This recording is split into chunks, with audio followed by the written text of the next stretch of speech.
रावसाहेब, काल मनसे दीपोत्सवाच्या निमित्तानं राज ठाकरे, उद्धव ठाकरे पुन्हा एकदा एकत्र पाहायला मिळाले.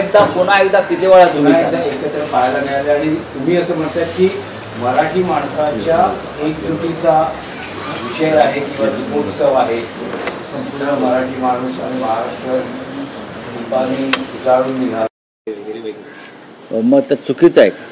हे पहा की वारंवार मीडिया जे म्हणत आहे किंवा की पुन्हा एकदा उद्धव आणि राज ठाकरे हे एकत्र आले.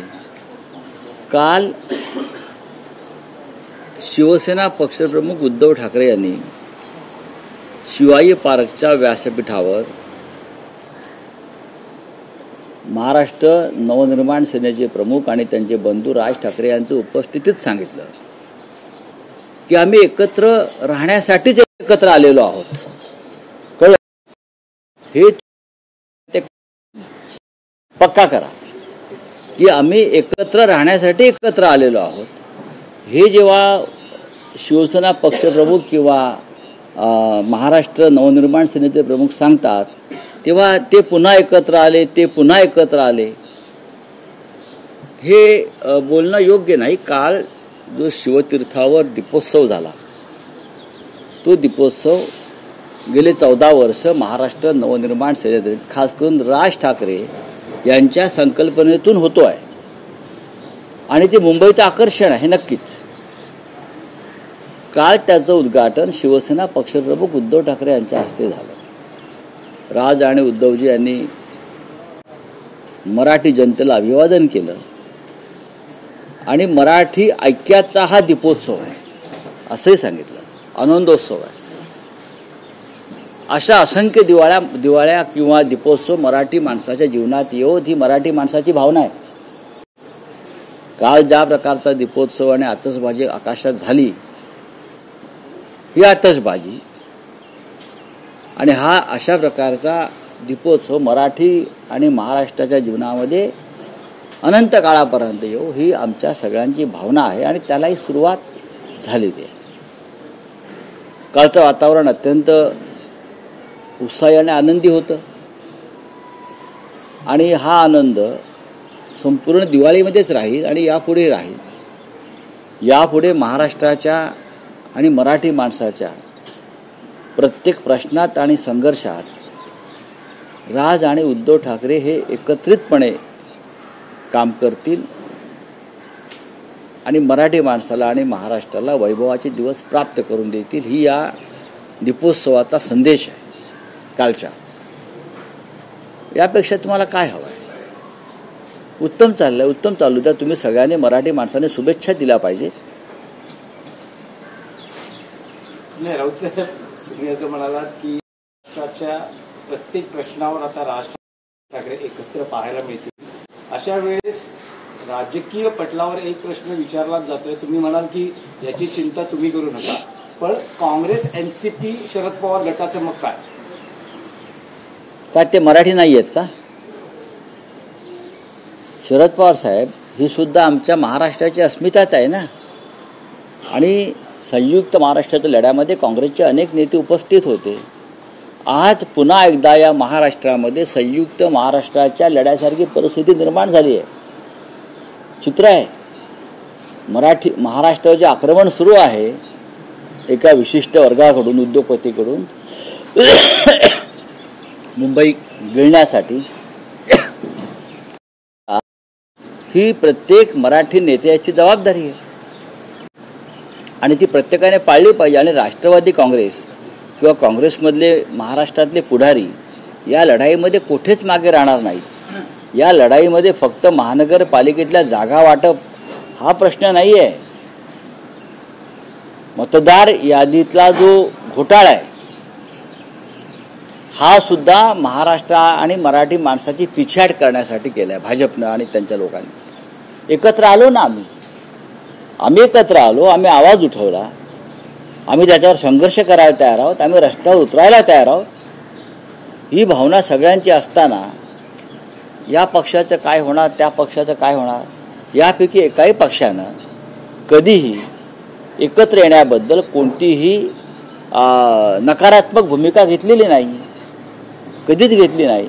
बाळासाहेब थोरात, विजय वडेट्टीवार, वर्षाताई गायकवाड असे नेते या आमच्या निवडणूक आयोगाच्या शिष्टमंडळामध्ये आणि चर्चेच्या वेळी उपस्थित राहिले, भविष्यात सुद्धा राहतील.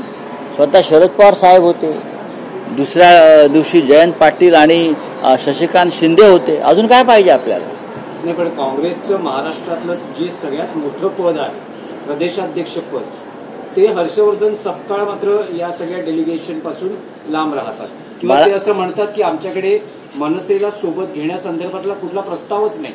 पण अजून हा प्रस्ताव दिलेलाच नाही ना कुठे. अशा प्रकारचा प्रस्ताव जो असतो तुम्ही म्हणताय, हा त्यांचा प्रश्न आहे, इतर कोणाचा प्रश्न नाही आहे. हा त्यांचा राष्ट्रीय पक्ष आहे, त्यांची वर्किंग कमिटी असते, त्यांची स्क्रीनिंग कमिटी असते, त्यांची स्टेट कमिटी असते, बरं का. मग त्यांची स्टेट कमिटीची वर्किंग कमिटी असते. अशा प्रकारचा हा राष्ट्रीय पक्ष असल्यामुळे आमच्याकडे तसं नाही आहे, किंवा राज ठाकरे साहेबांकडे तसं नाही, उद्धव ठाकरे साहेबांकडे तसं नाही, शरद पवारांकडे तसं नाही. आम्ही आला निर्णय, घेतला निर्णय, गेलो पुढे. तो खूप मोठा पक्ष आहे, स्वातंत्र्य चळवळीतला पक्ष आहे, आणि अजून त्याच काळात तो वावरतो आहे. शिवाजी पार्क पासून टिळक भवनापर्यंत जाईपर्यंत हिंदुत्वाचा रंग विरलाय असं आशिष शेलारांनी दोन्ही ठाकरे बंधूंवरती टोला लगावला. त्यांना सांगा राज ठाकरेकडे चहा प्यायला जाऊ नका. त्यांना सांगा राज ठाकरेंकडे उगाच चहा प्यायला जाऊ नका, नाटक करायला. दोघांचे रंग पक्के आहेत. ठाकरेंचा रंग खरडून काढण्याचा प्रयत्न कोणी करू नये, ते पक्के रंग आहेत.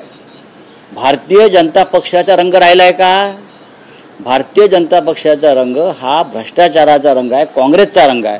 भारतीय जनता पक्षामध्ये 90% काँग्रेस आहे आणि राष्ट्रवादी काँग्रेस आहे की नाही हे शेलारांनी सांगावं. सांगावं ना. भारतीय जनता पक्षामध्ये स्वतःचं नेतृत्व राहिलंय का? मला आश्चर्यच वाटतं. हे सगळे काँग्रेस आणि NCPतून वगैरे आलेले लोकांना म्हणतात हे भाजपचे नेते आहेत. अरे कालपर्यंत आमच्याच छत्राखाली होते सगळे हे, आणि हा अमुक अमुक अमुक काँग्रेसचा, आता शिवाजीराव कर्डिले वारले काल, भाजपचे नेत्यांचं निधन. कसं काय? आयुष्य काँग्रेसमध्ये गेले, राष्ट्रवादी काँग्रेसमध्ये गेले, काही काळ शिवसेनेमध्ये होते. हे 90% लोक राष्ट्रवादी, भारतीय जनता पक्षामध्ये, काँग्रेस, राष्ट्रवादी, शिवसेनेत. स्वतःचं काय यांचं आहे? स्वतःची पोरं जन्माला घाला म्हणावं. दुसऱ्यांच्या पोरांना किती वेळ खेळवणार तुम्ही? पाळणे तेवढेच आहेत, पोरं वाढत चालली आहेत. पाकिस्तानने अफगाणिस्तानवर हमला केला, त्यांची 8 खेळून इतर लोक मारली गेली. तर अफगाणिस्तानने असा निर्णय घेतला की पाकिस्तानबरोबर क्रिकेट खेळायचं नाही.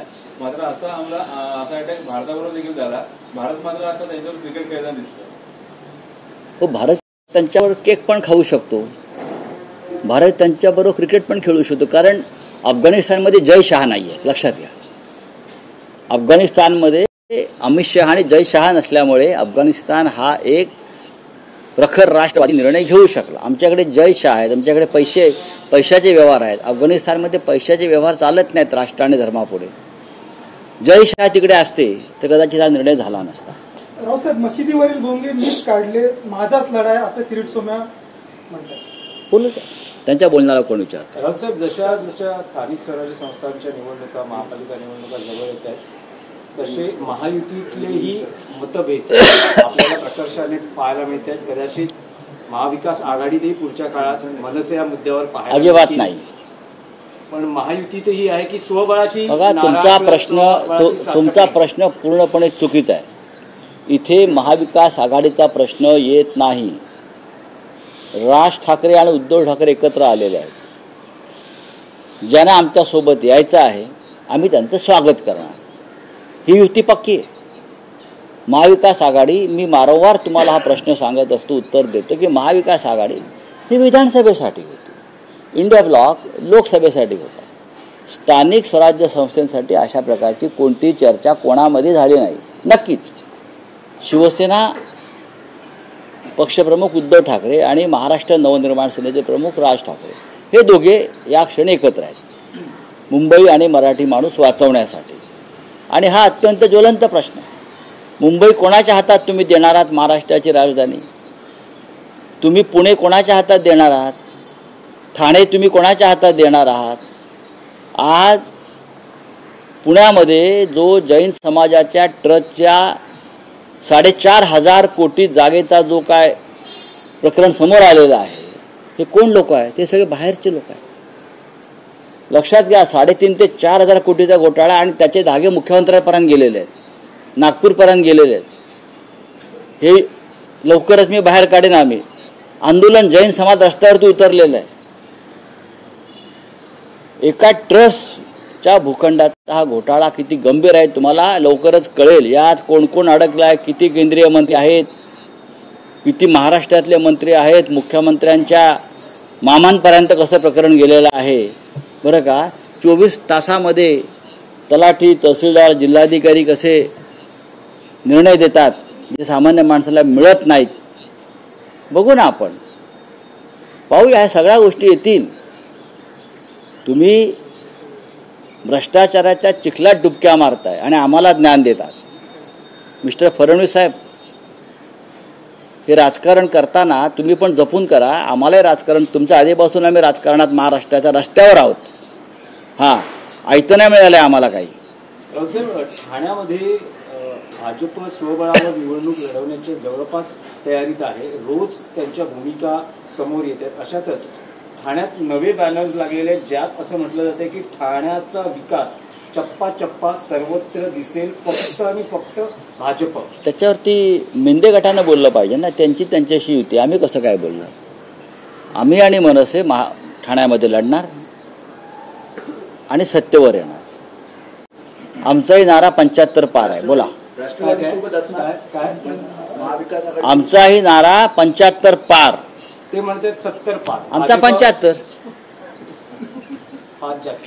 आमचा 75. का? अहो, 2 ठाकरे आहेत ना. 2 ठाकरे सप्पे भारी. आव्हाड पण असणार का सोबत? बघा, ह्याच्यावर चर्चा होत राहील. हा सोबत आहे का, तो सोबत आहे का. या क्षणी 2 ठाकरे करणार सगळ्यांच्या ठिकऱ्या. साहेब हा, हे तुम्ही एक स्लोगन आता दिलं, पुन्हा एकदा ऐकायला हे आवडेल. काय आहे हे स्लोगन? तुम्हाला आवडलं ना स्लोगन, मराठी माणूस म्हणून? प्रत्येक मराठी माणसाला आम्ही 5 जागा जास्तच मिळवू. 2 ठाकरे काय करणार? 2 ठाकरे काय करणार? सगळ्यांच्या ठिकऱ्या उडवणार. तुम्ही म्हणाला ठाण्यात 75, तर मुंबईत किती? पहा ना तुम्ही. बघा, ह्यांचा सगळा खेळ आता संपत आलेला आहे. विधानसभेतला, लोकसभेत लोक फार जागरूक झाले. रस्त्यावर उतरू आम्ही, लक्षात सांगतो. 2 ठाकऱ्यांनी ठरवलं तर रस्ते बंद होतील मुंबईचे. निवडणूक आयोगाला याची कल्पना आहे, म्हणून निवडणूक आयोगानं प्रकरण केंद्राकडे पाठवलं आहे. आणि आता जो काय मराठा झालेला आहे, तो त्यासाठीच फडणवीसांनी सुरू केला आहे की निवडणूक यादीतले जे घोटाळे आम्ही बाहेर काढलेले आहेत त्याच्यावरचं लक्ष विचलित करण्यासाठी, हटवण्यासाठी हे सगळे जातीय हे सगळं जातीमध्ये जे काय कलागती लावण्याचं काम सुरू आहे ना मंत्रिमंडळातच, हे त्याच्यातूनच सुरू आहे की बस मुख्य मुद्द्यावरचं लक्ष विचलित होऊ द्या. बाकी हे सगळं ही पेशवाई आहे एक प्रकारची. पेशवाईमध्ये असंच चालत होतं हे सगळे. भुजबळ सरकारविरोधात बोलले, आपल्या मंत्र्यांमध्ये म्हणजे विखे पाटलांवर बोलले की राज्यात विखार पोहोचवण्याचं काम विखे पाटील करतात. विधान असं आहे की विखे पाटलांचा एकेरी उल्लेख आहे, विखे आला आणि विखार पसरवून गेला. बघा, छगन भुजबळ ज्येष्ठ नेते आहेत, ते मंत्रिमंडळात आहेत आणि त्यांना मंत्री का अजित पवारांनी केलं नाही किंवा देवेंद्र फडणवीसांनी केलं नाही. त्यांना मंत्री नरेंद्र मोदींनी केलेलं आहे. नरेंद्र मोदीचे जातीय राजकारण आहे. नरेंद्र मोदी देशाचे प्रधानमंत्री आहेत, पण ते स्वतःला देशातलं ओबीसींचे नेते समजतात. त्याच्यामुळे त्यांनी ओबीसी राजकारण केलेलं आहे. विखे पाटील हे राज्यातले एक मंत्री आहेत, ते तुमच्या कॅबिनेटमध्ये आहेत, त्यांच्या विरुद्ध तुम्ही अरे तुरेचा उल्लेख करताय. हे खरं म्हणजे राज्याच्या मुख्यमंत्र्यांना आव्हान आहे तुमचं एका. आणि विखे पाटलांची नेमणूक कोणी केली? त्यावेळेला मनोज जरांगे पाटलांकडे जाऊन चर्चा करण्याची ती मुख्यमंत्र्यांनी केली.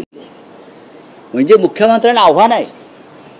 विखे पाटलांना आझाद मैदानावर पाठवून मनोज जरांगे पाटील यांचं उपोषणस्थळी जाऊन चर्चा करण्याची संपूर्ण त्यांची जी स्ट्रॅटेजी आहे, योजना आहे, ज्या मागण्या आहेत त्यांची पूर्तता आहे, जो GR आहे त्या संदर्भात मनोज जरांगे पाटलांची संमती घेण्याची संपूर्ण जबाबदारी मुख्यमंत्र्यांनी राधाकृष्ण विखे पाटील यांच्यावर सोपवल्यावर विखे पाटील मुख्यमंत्र्याचा माणूस आहे.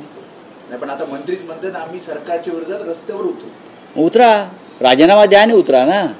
तुम्हाला मंत्रिपद पण पाहिजे आणि सरकारविरुद्ध लढायचं आहे.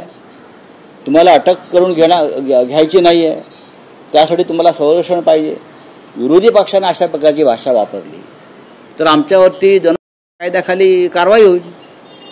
एक मंत्री जेव्हा अशी भाषा वापरतो गुंडाची, एकतर तुम्ही गुंड आहात हे जाहीर करा राजकीय, नाहीतर मी मंत्री आहे, मी मुख्यमंत्र्यांचे आदेश पाळी. साहेब, हिंदीमध्ये पाकिस्तानने अफगाणिस्तानवर हमला केला, त्यात त्यांचे काही खेळाडू मारले गेले, मात्र भारतावर देखील असा हमला झाला होता, तर तरीही पाकिस्तान बरोबर मॅच खेळली जाते हिंदीमध्ये. ऑपरेशन सिंदूर प्रेसिडेंट ट्रंप के दबाव में नरेंद्र मोदी जी ने पीछे लिया. हाँ, ऑपरेशन सिंदूर क्यों किया? पहलगांव में पाकिस्तान ने हम पर हमला किया, हमारे 26 निरपराध लोग मारे गए, 26 महिलाओं का सिंदूर उजाड़ गया. बाद में क्रिकेट के मैच, क्या एशिया कप ना क्या बोलता है उसको, आ गया. तो जय शाह चेयरमैन है, हमने जय शाह को रिक्वेस्ट किया, भाई उनके पिताजी अमित शाह है, देश के गृह मंत्री है, राष्ट्रवाद की धर्म की बात करते हैं ज़ोर ज़ोर से, खुद के बेटे को राष्ट्रवाद और धर्म नहीं सिखा पाए अब तक. तो हमने अमित शाह जी को भी रिक्वेस्ट किया कि आपके बेटे को बोलो भाई कि पाकिस्तान के साथ क्रिकेट मत खेलो. तो हमें ज्ञान देते हैं राजनीति अलग और क्या क्रिकेट खेल अलग है. ये भाजपा वाले लोग ढोंगी. अफगानिस्तान ने जो निर्णय लिया है मैं उनका स्वागत करता हूँ कि पाकिस्तान के साथ क्रिकेट नहीं खेलेंगे. ये निर्णय इसलिए हो रहा है कि वहाँ जय शाह नहीं है और वहाँ अमित शाह नहीं है. अगर वहाँ जय शाह अमित शाह जैसे लोग होते तो वहाँ भी वो लोग ज़रूर पैसे के लिए, सट्टेबाजी के लिए क्रिकेट खेल लेते. Thank you.